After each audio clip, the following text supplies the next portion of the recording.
লঞ্চের সামনের এখানে বসা নিষেধ, তারপরও লঞ্চের যাত্রী এতটাই যা দেখা যাচ্ছে সামনে বসে এভাবে ছোট ছোট সোনামণিরা মুরব্বীরা এভাবে বসে বসে যাচ্ছে।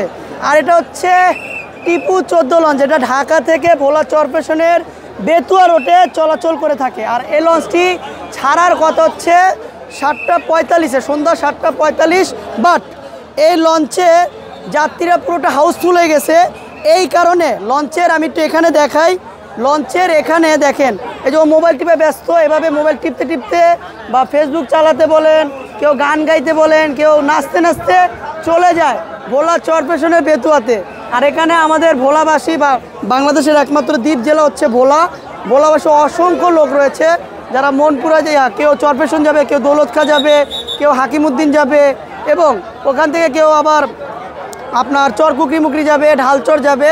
এখান থেকে তারা যে ঘরমুখী মানুষেরা পরিবারের সাথে ঈদ করবে, এতটা কষ্ট করেও তারা একত্রে পরিবারের সাথে ঈদ করার জন্যই তাদের এই পরিশ্রম। দেখেন কত কষ্ট করে রোদে বসে রয়েছে। আর লঞ্চ ছাড়লে কিন্তু এই কষ্টটা থাকে না, কারণ লঞ্চ ছাড়লে প্রচণ্ড নদীর বাতাস আর আবহাওয়াটা অন্যরকম থাকে।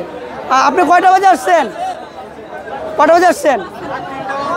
উনি রাত 3টা বাজে আসছে। রাত 3টা বাজে আসা তার আরেক ভাই হচ্ছে পাখা দিয়ে বাতাস খাচ্ছে, আমিও ঘেমে গেছি।